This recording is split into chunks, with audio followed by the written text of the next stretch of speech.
नमस्कार दोस्तों, कैसे हैं आप सब लोग। उम्मीद करता हूँ अच्छे होंगे, अपनी स्टडी अच्छे से कर रहे होंगे। दोस्तों, आज दिनांक 13 जनवरी 2026 को प्राइम एजुकेशन हब के इस यूट्यूब चैनल पे मैं आपका स्वागत करता हूँ। दोस्तों, आज की न्यूज़ डिस्कस करने से पहले हम बात कर लेते हैं, जैसे कि हमने ये इनिशिएटिव शुरू किया था 6 जनवरी 2026 को। हमने प्लान किया था कि हम मंडे टू फ्राइडे एक डिस्कशन वीडियो लेके आएंगे जो कि कम्प्लीटली बेस्ड होगा राजस्थान आरपीएससी द्वारा आयोजित लगभग सभी परीक्षाएं, जिसमें आरएस मुख्य परीक्षा और प्रारंभिक परीक्षा भी नए पैटर्न के हिसाब से समाहित होगी।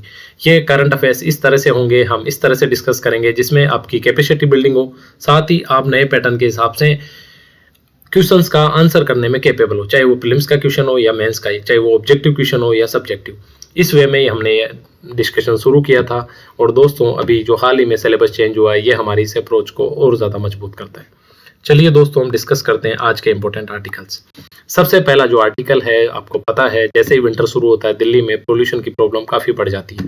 इसी परिदृश्य में हम इस आर्टिकल को डिस्कस करते हैं। दोस्तों देखिए, वायु गुणवत्ता जो है सुधार बहुत ज़्यादा जरूरी हो गया है, इसमें कोई संदेह नहीं है। और आने वाले जो पॉइंट्स हम जो इसमें डिस्कस करेंगे, इससे पहले मैं आपसे बात कर लेता हूँ ये क्यों जरूरी है। देखो, सिलेबस में एक नया टॉपिक जुड़ा, नगरीकरण, ठीक है, यानी शहरीकरण। उसके साथ ही पोल्यूशन तो हमेशा से ही हॉट फेवरेट टॉपिक रहा है सभी कॉम्पिटिटिव एग्जाम्स एजेंसीज का। तो इस हिसाब से हम इस आर्टिकल को डिस्कस कर लेते हैं। ये टाइम्स ऑफ इंडिया का एडिटोरियल है, जिसको सिंपल लैंग्वेज में और आपके समझ में आ जाए और इम्पोर्टेंट पॉइंट्स को ही इंक्लूड इसमें किया है। आपको पता है दिल्ली में पोल्यूशन का स्तर बहुत ज़्यादा है और कुछ जुड़े तथ्य।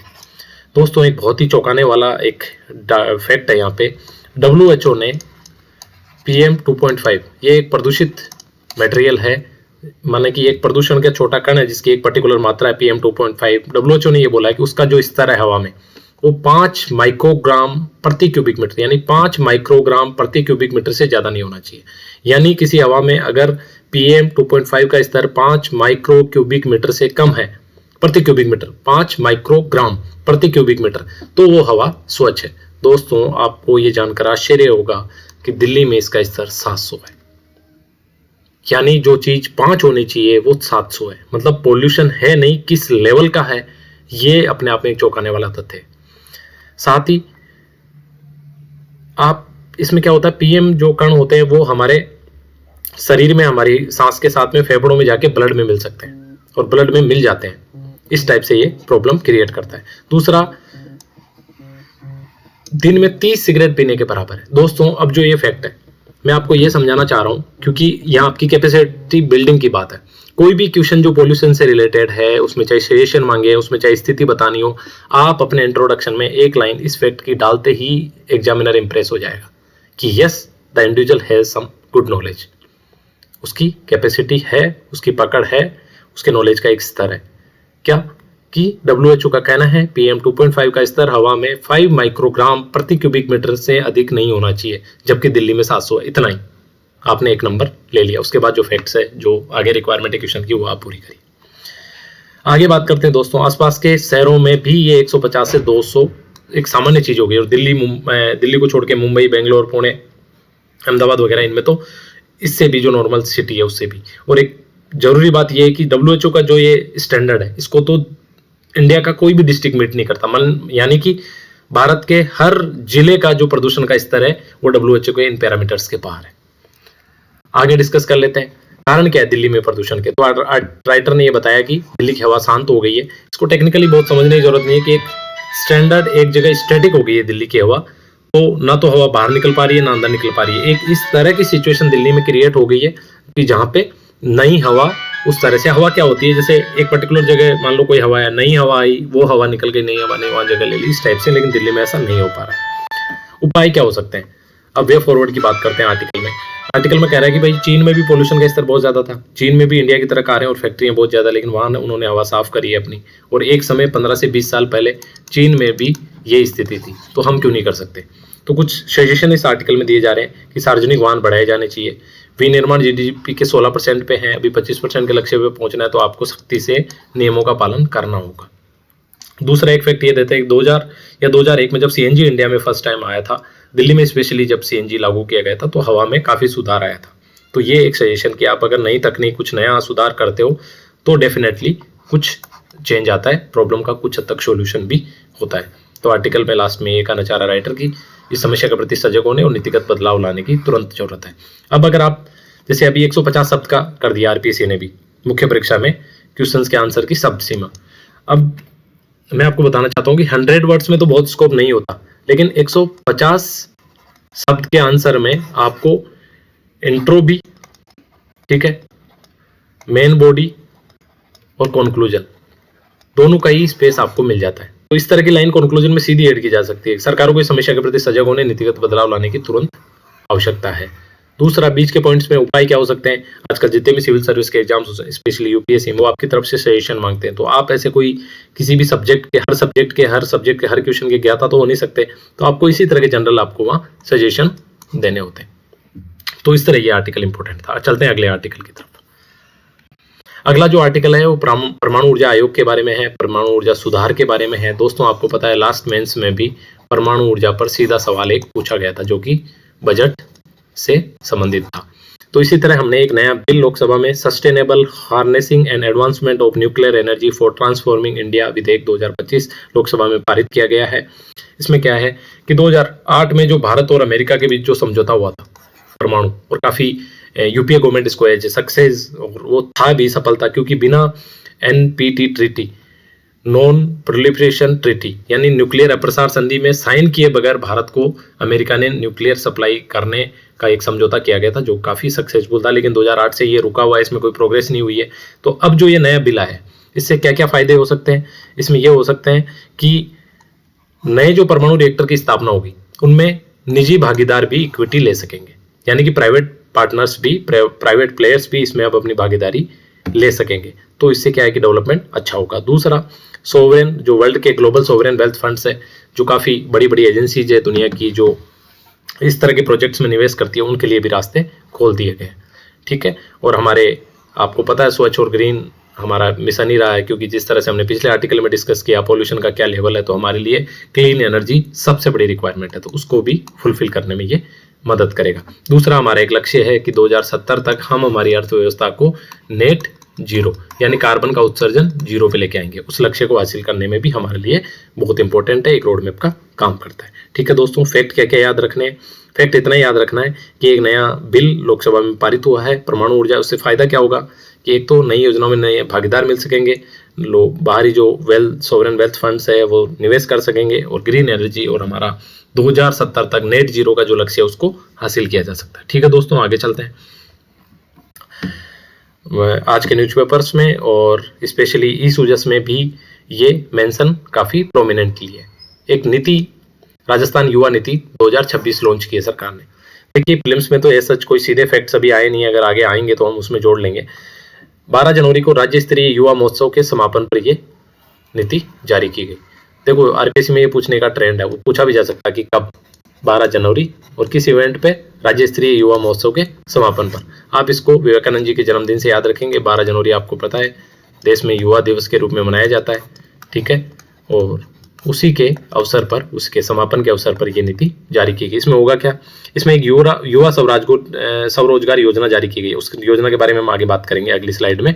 तो ये योजना जारी की गई है। कौशल विकास, स्किल डेवलपमेंट, जो कि हमने कल परसों भी डिस्कस किया था, ये तो फ्लेक्सिब स्कीम है राजस्थान गवर्नमेंट की भी और इंडियन गवर्नमेंट की भी। उसके बाद सामाजिक न्याय, ठीक है, जो भी मार्जिनलाइज सेक्शन है, जो सामाजिक रूप से पिछड़े हुए हैं, उनको भी मुख्य धारा में शामिल किया जाएगा, विशेष संबल दिया जाएगा। कला, खेल और संस्कृति के सेक्टर में खिलाड़ियों की पहचान करना और उनको सपोर्ट करना, इस तरह की भी बहुत सारी योजनाएं सरकार चला रही है, तो वो भी युवा नीति में उन्होंने जोड़ा है। युवा भागीदारी, स्थानीय शासन और विकास में युवाओं की भागीदारी सुनिश्चित करना। जैसे अभी बजट के लिए युवाओं से सजेशन मांगे राजस्थान गवर्नमेंट ने, तो वो एक तरह से युवाओं की बजट निर्माण में एक भागीदारी होगी।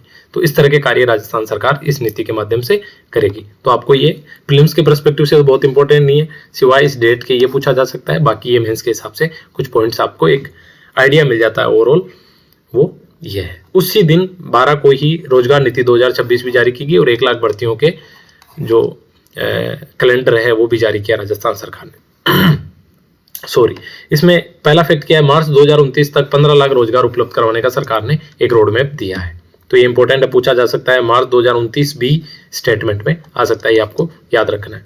क्रियान्वयन के लिए राजस्थान रोजगार पोर्टल और रोजगार कार्यालय दोनों को एकीकृत करके एक AI आधारित डिजिटल प्लेटफॉर्म का निर्माण किया जाएगा। यानी पहले देखो क्या था, रोजगार पोर्टल था एक, ठीक है, जिससे सूचनाएं मिलती थी, और एक रोजगार कार्यालय, ठीक है। ये पोर्टल तो ऑनलाइन था और ये एक स्पेसिफिक ऑफलाइन जगह होगी। दोनों को मिला के एक एकीकृत प्लेटफॉर्म बना रही है सरकार, ठीक है, और ये AI इनेबल्ड होगा, ठीक है। यानी युवाओं से संबंधित, युवाओं के रोजगार से संबंधित सूचनाएं, ऐसे जैसे मान लो युवाओं ने सरकार ने मान लो कोई स्कीम लॉन्च की जिसमें मान लो 1 लाख युवाओं को ऋण की बात की, तो ऋण के लिए एप्लीकेशन डालना, उसके बारे में जानकारी, फॉर्म सबमिशन और सारी जो प्रक्रिया वो उसी प्लेटफॉर्म पे हो जाएगी, इस तरह का। दूसरा, इसमें राष्ट्रीय और अंतर्राष्ट्रीय अवसरों के लिए ई जॉब फेयर की सुविधा भी समाविष्ट, यानी कि न सिर्फ राजस्थान में बट इंडिया के भी अलग अलग शहरों में और विदेशों में भी जॉब की जो संभावना है, जॉब की जहाँ रिक्वायरमेंट है, उसके बारे में इस पोर्टल पे बात की जाएगी, इस नीति में बात की जाएगी। ये युवा स्वरोजगार योजना के बारे में हमने बात की, जो युवा नीति 2026 लॉन्च की है, उसका एक इंपॉर्टेंट सेगमेंट है। इसमें क्या 1 लाख युवाओं को ब्याज मुक्त ऋण देकर सूक्ष्म उद्यमी के रूप में तैयार किया जाएगा, ठीक है। पात्रता क्या है इसके लिए, राजस्थान का निवासी होना चाहिए और 18 से 45 वर्ष के बीच आयु होनी चाहिए। ये आयु कुछ जगह 21 से 40 भी है, लेकिन मैक्सिमम जगह यही है, थोड़ा सा इसको देख लेंगे अपन बाद में, ठीक है। ये बहुत इंपॉर्टेंट न्यूज है, टैंक किलर।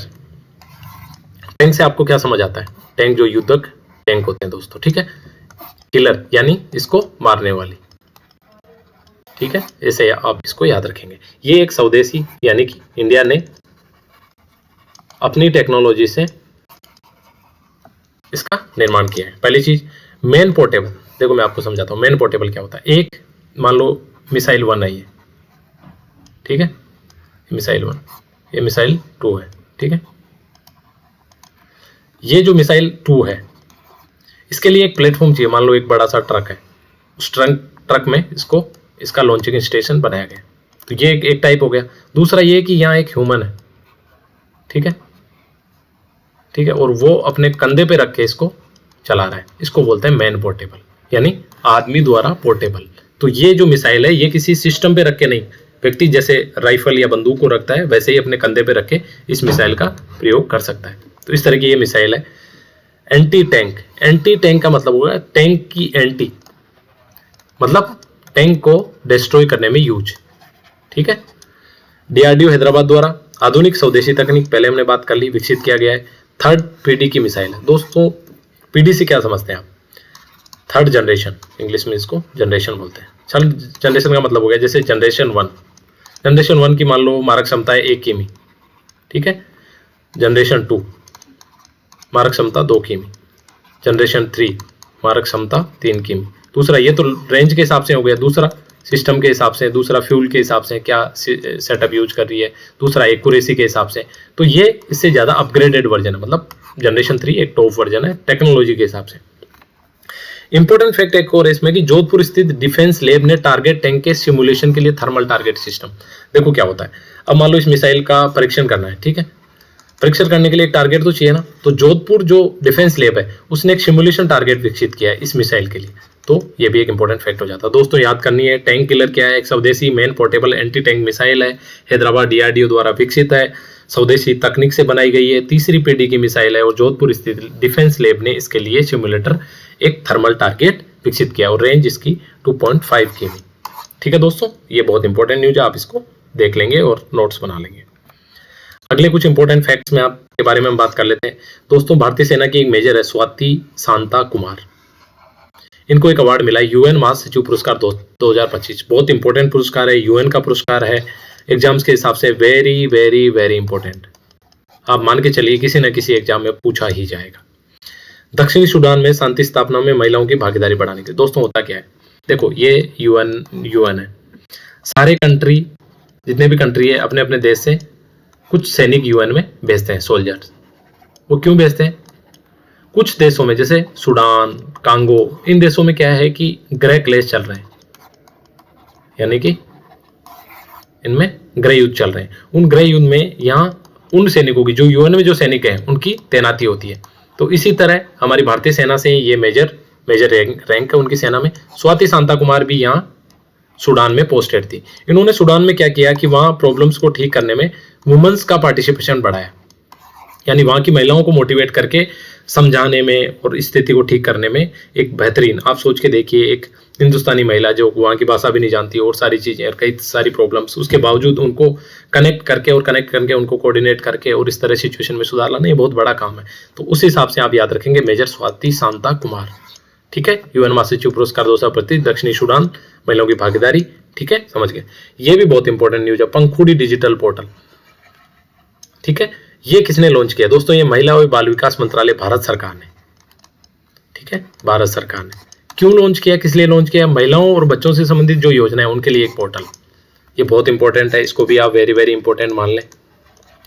ठीक है, एग्जाम्स के हिसाब से पंखुड़ी डिजिटल पोर्टल है, महिला और बाल विकास मंत्रालय ने लॉन्च किया, महिलाओं और बच्चों से संबंधित जो योजनाएं हैं उनके लिए पोर्टल लॉन्च किया। ठीक है, एक दूसरा बहुत इंपॉर्टेंट न्यूज नहीं है लेकिन फिर भी क्वेश्चन पूछा जा सकता है, IATA international air transport association. दोस्तों ये अंतर्राष्ट्रीय जो एयर ट्रेवलर्स है उनकी एसोसिएशन है, यानी कि जो इंटरनेशनल एयरलाइंस है उन्होंने सबने मिलकर एक एसोसिएशन बनाई है। ये कब बनी? 1945 में क्यूबा में बनी। ठीक है, दुनिया की 300 से ज़्यादा एयरलाइंस इसके मेंबर है, इस संगठन के, और दुनिया का जो 80% यातायात है, यानी कि जितना 80% जो एयर ट्रैफिक है उस इस एसोसिएशन के अंडर में आता है, यानी कि बहुत इंपॉर्टेंट संस्था है। न्यूज में क्यों है? हमारे देश की एक अकाशा एयरलाइंस है, अकाशा एयरलाइंस को 5वीं एयरलाइंस बनी है जो इसकी मेंबर बनी है, यानी इंडिया इसमें इससे पहले 4 एयरलाइंस और इसकी मेंबर थी। याद कर लेते हैं कौन कौन सी एयरलाइंस थी। एयरलाइन शामिल एयर इंडिया एक्सप्रेस, इंडिको और स्पाइसजेट। ठीक है, कौन कौन सी होगी? आकाशा, एयर इंडिया एक्सप्रेस, इंडिको, स्पाइसजेट। ये 5 एयरलाइंस है इंडिया की जो IATA की मेंबर है। ये एक इंटरनेशनल ऑर्गेनाइजेशन है जिसकी 300 से ज़्यादा एयरलाइंस मेंबर है, उसमें से 5 इंडियन है, साथ ही में 80% एयर ट्रैफिक पे इनका कंट्रोल है। ठीक है दोस्तों, परम शक्ति ये बहुत इंपॉर्टेंट नहीं है, जनरल सी न्यूज है, बट हाँ पूछा जा सकता है। भारत में विकसित अत्याधुनिक सुपर कंप्यूटिंग सुविधा जो मिनिस्ट्री ऑफ इलेक्ट्रॉनिक्स के द्वारा मद्रास में स्थापित किया गया है। ठीक है दोस्तों, ये सारे इंपॉर्टेंट आर्टिकल्स हमने डिस्कस किए। जैसा कि मैंने आपको पहले बताया दोस्तों, आज के RPSC जिस तरह से पैटर्न में बदलाव कर रही है, जिस तरह से RAS का एक सिलेबस आया अभी प्री और मेंस का, उसमें एक फ्यूचरिस्टिक, करंट ओरिएंटेड, एक कैपेसिटी बिल्डिंग वाली अप्रोच दिख रही है, जिसमें वो एक्सपीरियंस है, चाहे वो किसी भी एग्जाम का हो, उससे एक क्षमतावान एस्पिरेंट उनको चाहिए। सिर्फ तथ्यों को रट के और एग्जाम में जाके प्रोड्यूस कर दे, इस तरह का उनको एस्पिरेंट नहीं चाहिए। इसके बजाय एक सोचने वाला, समझने वाला, जिसकी अपनी को एक नॉलेज बेस हो, एक स्तर हो नॉलेज का। तो उसके लिए ज़रूरी है कि हम डेली करंट अफेयर्स को इस तरह से पढ़ें और करंट अफेयर्स से स्टैटिक को रिलेट करें। ठीक है दोस्तों, थैंक यू सो मच।